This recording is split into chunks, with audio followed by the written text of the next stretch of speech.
नमस्कार दोस्तों, स्वागत है आपका फिर से एक नए वीडियो में। दोस्तों, माननीय दिल्ली हाई कोर्ट के ऐतिहासिक फैसले ने 1 जुलाई 2026 को ये स्पष्ट कर दिया है कि BSNL don't observe pensioners Bharat सरकार से भले ही पेंशन पाते हो, लेकिन 7वें वेतन आयोग के तहत उनका पेंशन रिवाइज नहीं हो सकता। वो पूरी तरीके से BSNL थर्ड PRC के आधार पर उनकी पेंशन रिवाइज होगी, यानी कि वेतन समझौते के बाद ही वो उनका पेंशन रिवाइज होगा। अब दोस्तों, थर्ड PRC के आधार थर्ड PRC के अंडर आते हैं वो पूरी तरीके से, इसलिए उनका जो पेंशन रिवाइज वहीं से हो सकता है। अब बात ये आती है कि BSNL थर्ड PRC अगर लागू होती है, वेतन समझौता होता है, तो क्या पेंशन रिवीजन भी 2017 के आधार पर होगा? क्या सरकार पेंशन रिवाइज करने पर 10 साल का एरियर और जो थर्ड PRC के जितने भी बेनिफिट्स हैं, क्या पेंशनर्स को प्रोवाइड करेगी?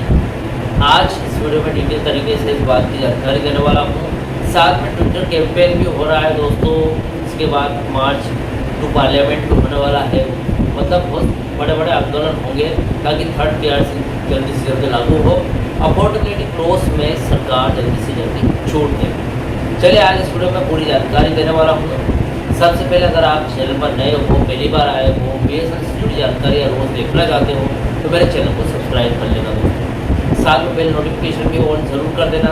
मेरा नाम है सुनील विश्वकर्मा। दोस्तों, मेरे द्वारा दी गई जानकारी आपको सही लगे, सटीक लगे तो अपने दोस्तों, अपने यारों के साथ या फिर अपने जो BSNL कर्मचारी भाई है, पेंशनर्स भाई, उनके पास इस जानकारी को शेयर ज़रूर करें।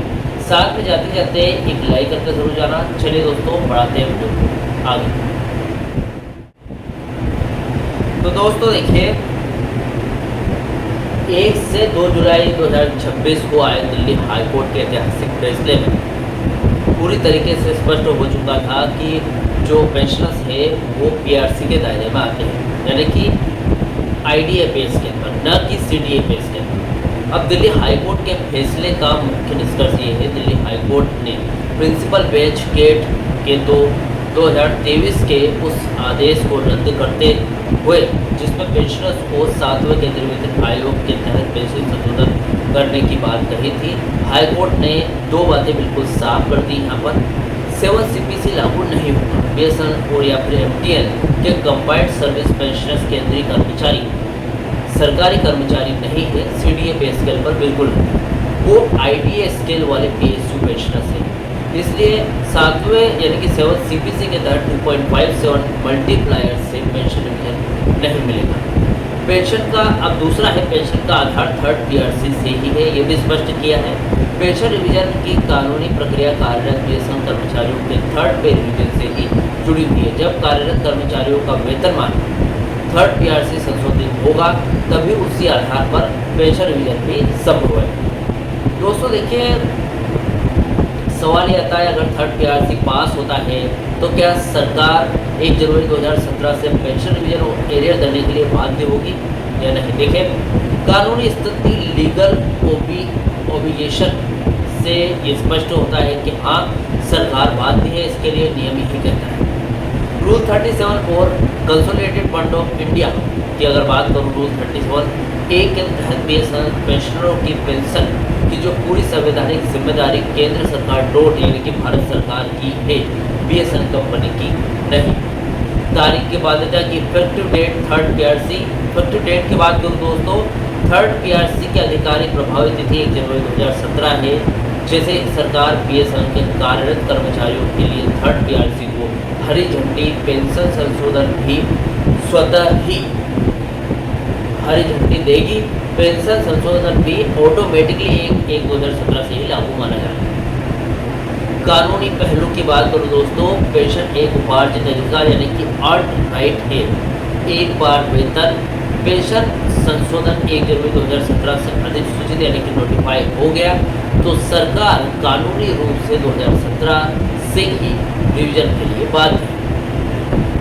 दोस्तों, एक और सवाल आता है, क्या BSNL के घाटे को आधार बनाकर पेंशन के एरियर पर रोक लगाई जा सकती है? देखिए, यहाँ कंपनी के घाटे और पेंशनर्स के अधिकार के बीच का अंतर समझना जरूरी है। घाटे यानी कि लॉसेस का बहाना पेंशनर्स पर कानूनी रूप से लागू क्यों नहीं होता। देखिए, बीएसएल का घाटा अफोर्डेबिलिटी क्लोज बीएसएल के कार्यरत कर्मचारियों के लिए वेतन वृद्धि पर तो लागू हो ही सकता है, लेकिन सेवानिवृत्त यानी कि रिटायरमेंट पेंशनों पर नहीं।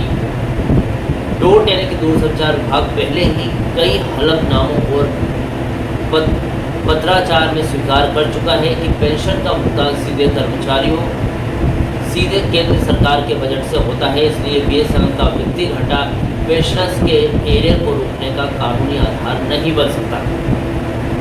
दूसरा ये है कि सरकार एरियर से बचने या फिर देरी करने के लिए क्या पेच फंसा सकती है। देखिए, भले कानूनी रूप से सरकार घाटे का बहाना बनाकर पेंशन रद्द न कर सके, लेकिन प्रशासनिक स्तर पर सरकार निम्नलिखित रास्ते अपना सकती है। पहला तो 0% का प्रस्ताव लाएगी, जो कि कर्मचारी और पेंशनर्स को कतई मंजूर नहीं है।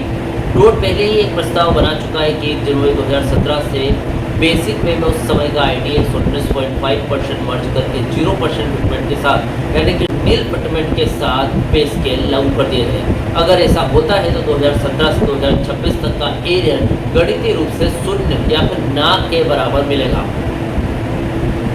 नोशनल रिवीजन की शर्त नहीं सरकार की तरफ से। सरकार आदेश में ये शर्त जोड़ सकती है कि 1 जनवरी 2017 से लेकर स्वीकृत तिथि जैसे कि 2026 तक का पेंशन संशोधन नोशनल केवल कागजी रहेगा और वास्तविक नकद एरियर कैश एरियर नहीं दिया जाएगा। फिर इसे कई वार्षिक किस्तों में बांट दिया जाएगा। अब दोस्तों, कैबिनेट से विषय छूट की अगर शर्त की बात करूं, यदि सरकार कर्मचारियों के लिए थर्ड पीआर से भी किसी प्रकार का फिटमेंट यानी कि 5%, 10%, 15% मंजूर कर दिए तो पेंशनर्स को भी वही फिटमेंट और एरियर देने के लिए कैबिनेट नोट से अलग बजटीय आवंटन करना ही होगा।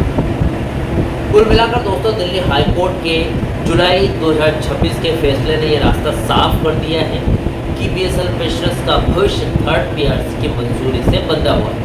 सरकार बीएसएल के घाटे का हवाला देकर पेंशन संशोधन को पूरी तरीके से खारिज तो नहीं कर सकती, लेकिन क्योंकि पेंशन बोर्ड की जिम्मेदारी है, लेकिन 10 साल के मिसाल एरियर के लिए वित्तीय बोझ से बचने के लिए सरकार 0% फिटमेंट या एरियर को किस्तों में बांटने, नोशनल करने का प्रशासनिक रास्ता ढूंढने का प्रयास कर सकती है।